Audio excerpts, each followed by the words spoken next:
A huge earthquake struck southeastern Turkey near the Syrian border in the early hours of Monday on the 6th of February. More than 5,000 people have been killed and thousands injured. In this video, we'll explain what caused the earthquake and why it was so deadly.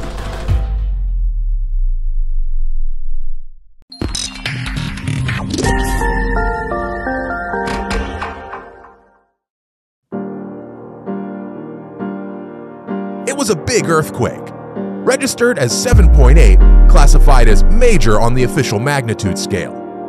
The earthquake was closely followed by numerous aftershocks, including one quake, which was almost as large as the first.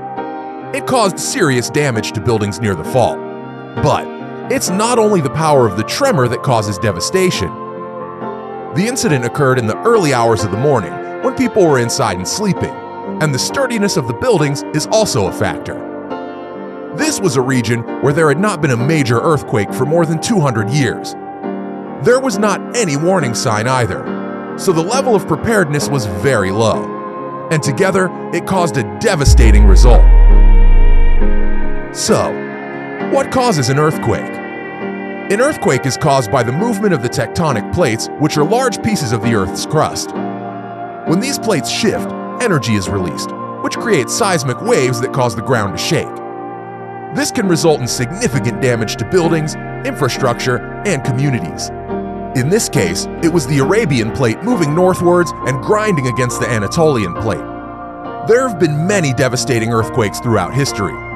Some of the most notable include the 1906 San Francisco earthquake, which had a magnitude of 7.8 and resulted in the deaths of over 3,000 people. The 2011 Tohoku earthquake in Japan, which had a magnitude of 9.0 and resulted in over 15,000 deaths and widespread damage to buildings and infrastructure. The 2015 Nepal earthquake, which had a magnitude of 7.8 and resulted in over 9,000 deaths and widespread damage to buildings and infrastructure.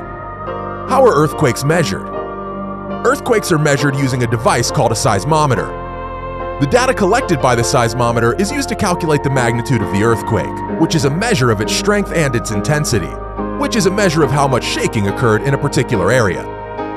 They're measured on a scale called the Moment Magnitude Scale, MW. This has replaced the better-known Richter scale, now considered outdated and less accurate. Earthquakes are a harsh reminder of the power of nature and the destruction it can bring upon us.